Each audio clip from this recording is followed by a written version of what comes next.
那你最讨厌的国呢？就是美国和日本。这么讨厌啊？为什么呢？准备好了没有？不管是好人还是坏人，我都可。中华要灭亡！无奈先自绝。上马杀敌！战斗指示，敌者打开枪战，后方敌强大的火力，与南方对峙。加深！上马杀敌！那你长大了想干什么呢？想杀日本人，想杀美国人。有一回我恨得流鼻血。Something very, very, very scary is going down in China right now, and I can't for the life of me figure out why nobody in the West is talking about this. Why is nobody talking about the fact that on a mass scale, China, under the current leadership of Xi Jinping, taking on this big nationalist approach, is training its kids for war? Now, if you don't know me, I'm a guy that lived in China for 10 years. In those 10 years, I watched China go from this curious country that wanted to welcome people to a country that was taught by its leadership to start hating the rest of the world. We're not going to participate on the international stage anymore unless people play by our rules. That was kind of the new playbook that was introduced by current leader Xi Jinping. Unfortunately, the side effects of this nationalist campaign was to start blaming the rest of the world for all of China's problems. So if anything domestically bad was happening in China, it was America's fault, or Japan's fault, or Canada's fault. Nothing can be the fault of the leadership in China because that's the way authoritarian countries work. But the most important thing is to find out where this is stemming from. Unfortunately, this pride in China has turned from being proud of China to becoming very, very scary. 请用一句话证明你是中国人。我们生在红旗下，长在春风里。 Is now not only become fashionable, but very, very acceptable and encouraged to promote nationalism under the leadership of the Communist Party of China across schools, bringing back those really, really bad, terrible songs from the past under Mao's time when people starved to death. 是中国。你最喜欢的国家吗？那你最讨厌的国呢？就是美国和日本。这么讨厌啊？为什么呢？因为他们原朝我知道，南京大屠杀我当然也知道，我都会历史。这么厉害？那你长大了想干什么呢？想杀日本人，想杀美国人。 Can you imagine teaching hatred to children at this age under the guise of patriotism or national pride, to go around teaching children at government schools, government-run schools, this is not some weird fringe private school institution, on a national level, to hate and want to kill people of other countries, indiscriminately, might I add. There are two faces to China that I've seen.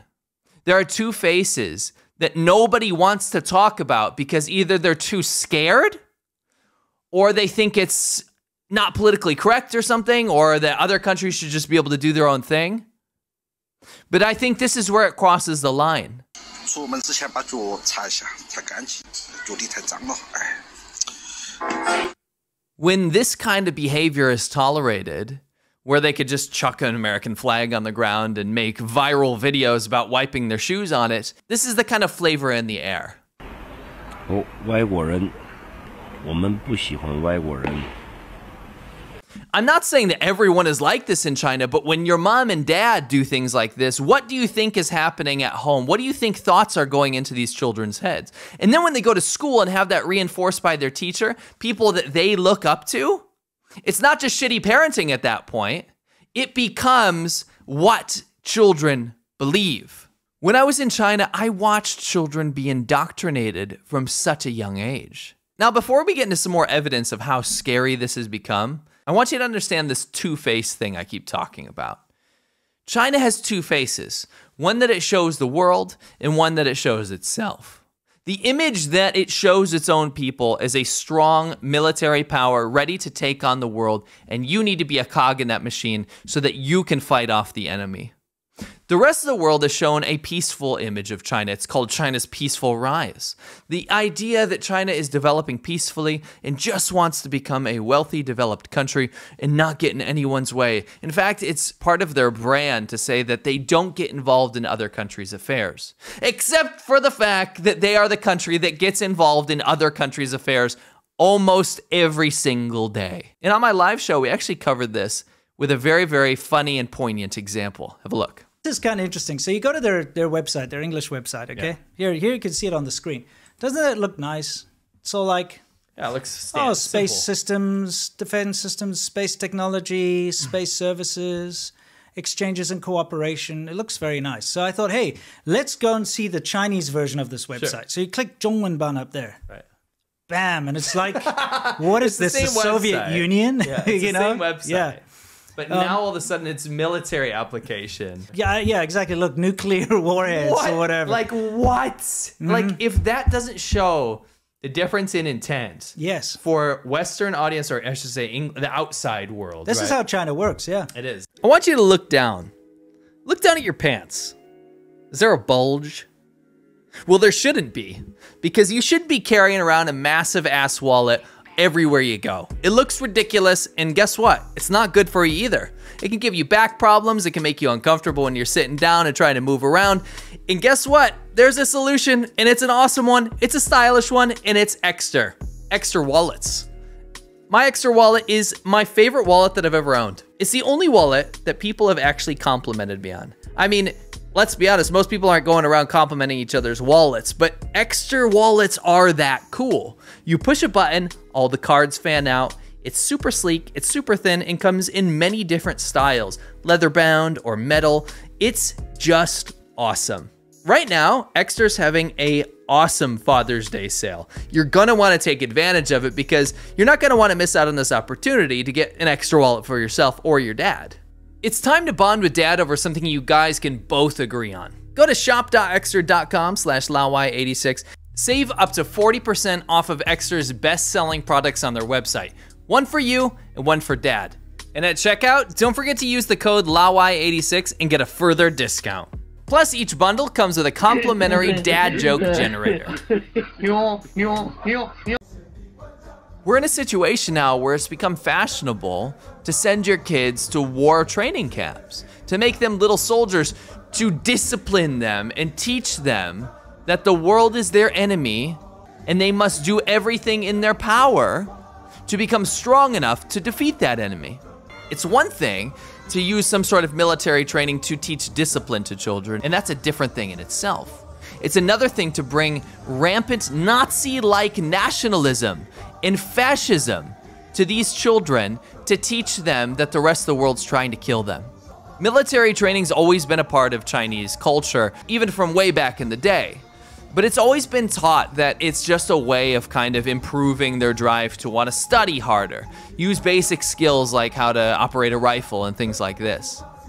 It crosses the line when these children are indoctrinated in the classroom to start to look at people as non-humans and to start to learn that the Han Chinese race is superior to other races and has evolved differently from other races. You can see it with the teachings of the Peking Man. It is taught in China that Chinese people have evolved differently than other human beings.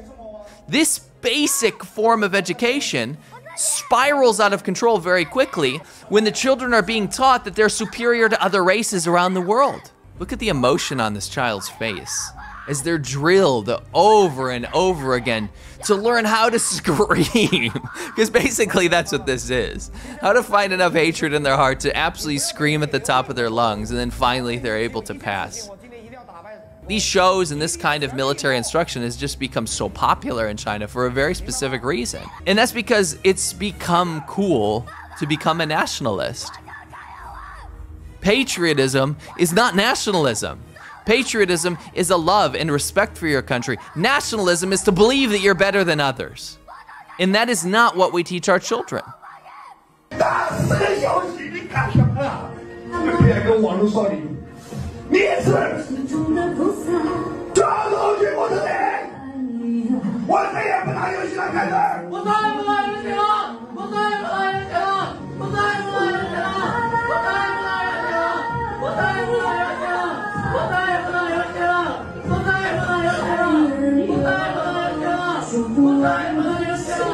Jesus, I feel like I'm never gonna play video games again after that. I've been brainwashed by the snake tongue salesman over here. Now, crazily enough, this goes beyond just teaching kids to quit video games in favor of fighting for their country. This goes even further into incorporating video games. Because I kid you not, remember that Xi Jinping thought ideology I told you about? It's transforming into these kiosks around China to where people can kind of immerse themselves in these 3D VR experiences, which look like absolute crap, by the way, to study Xi Jinping ideology. This all started with Xi Jinping thought. And Xi Jinping thought was this idea that we can be proud of our heritage as Chinese people, but at the same time, we need to use our current leader, our Xi Jinping, our godlike figure, as textbook curriculum. So now the curriculum around China is to use his thoughts, to use his ideas, his utopian ideology for China, and to cut China off from the rest of the world. And this is part and parcel part of the reason this kind of military conflict stuff is being taught right now. Here's an example of what happens when you let this nationalism get out of control. These kids are saying, bomb the Japanese, bomb the Jap bastards.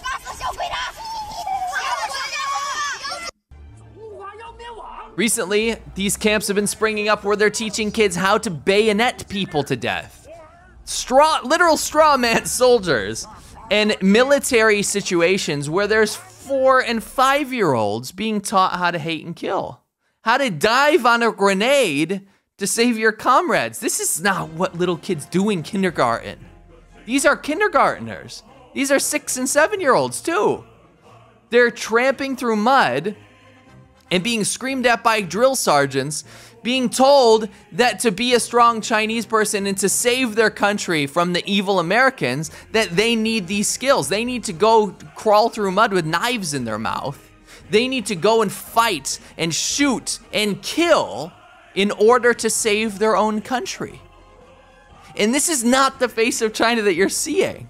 This is not the face that they want you to see. In fact, China is very, very upset with me for showing you these clips. These are not meant for intimidation. Look at these innocent faces.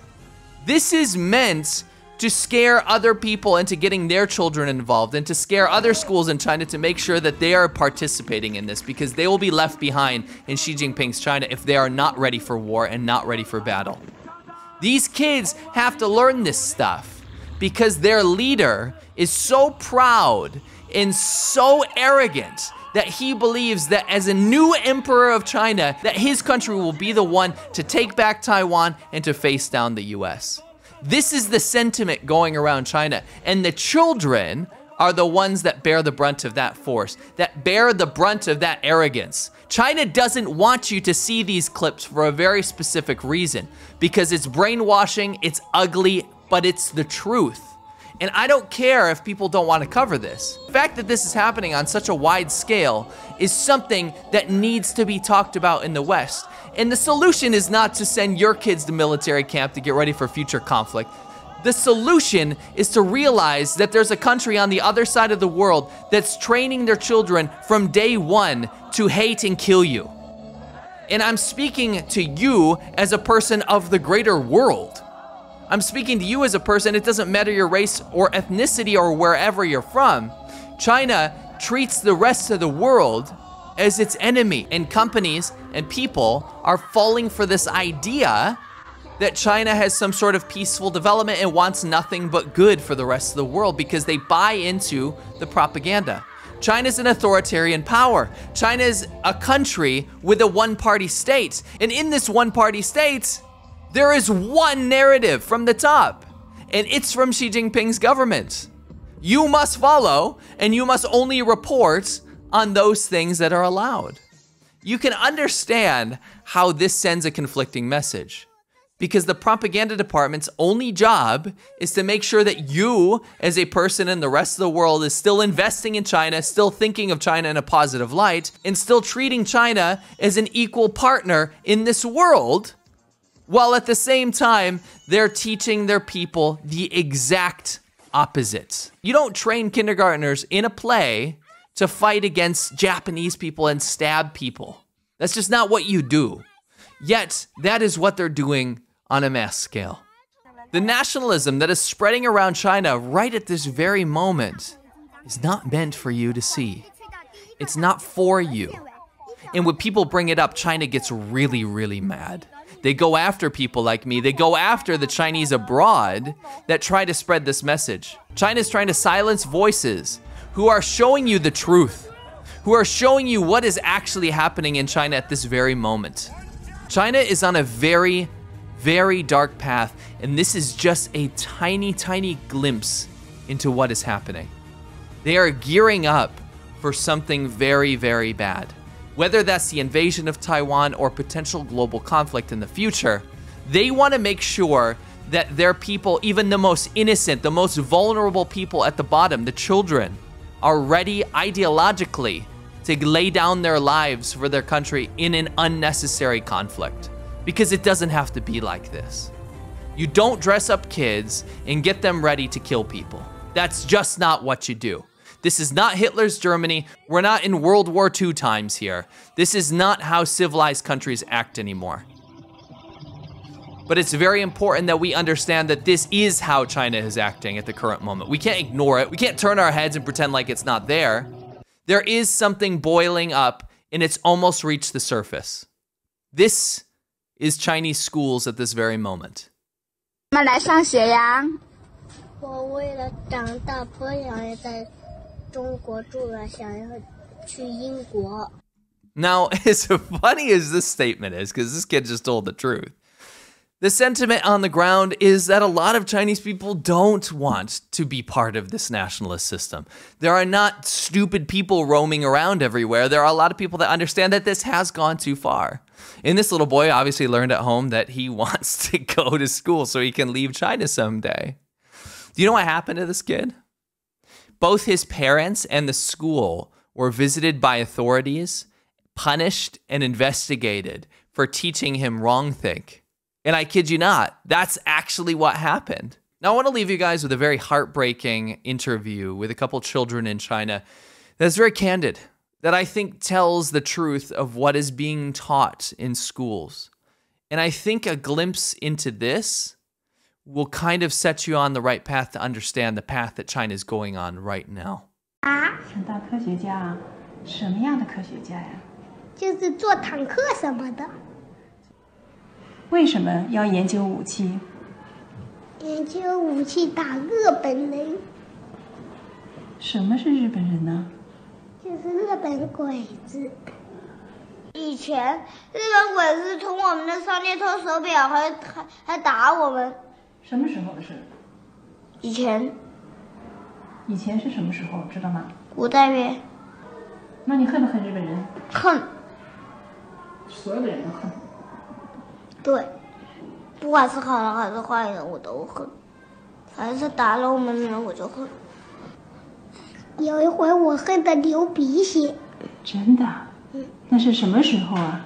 好像是我4岁时候。是恨日本人呐？你见过没见过日本人？没有见过。那怎么会恨成这个样子呢？可是他因为原来在这里来做坏事啊，好像。其实日本的也有很多孩子，也有很多女人。都恨，只要是打过我们的人，我就恨。你恨了你以后，那你长大以后会怎么样呢？对你恨的人，你会有采取什么行动？打别人噻。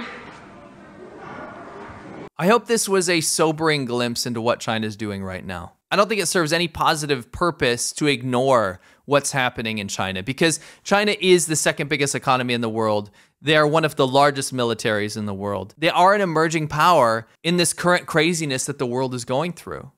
And I think if we ignore that, then we are setting ourselves up for disaster, because this kind of behavior can't go unchecked. China needs to behave itself at a state level. This is not okay. Teaching children to go into life like this in 2023 is not okay, it's not appropriate, and it's very telling for where the world is headed right now.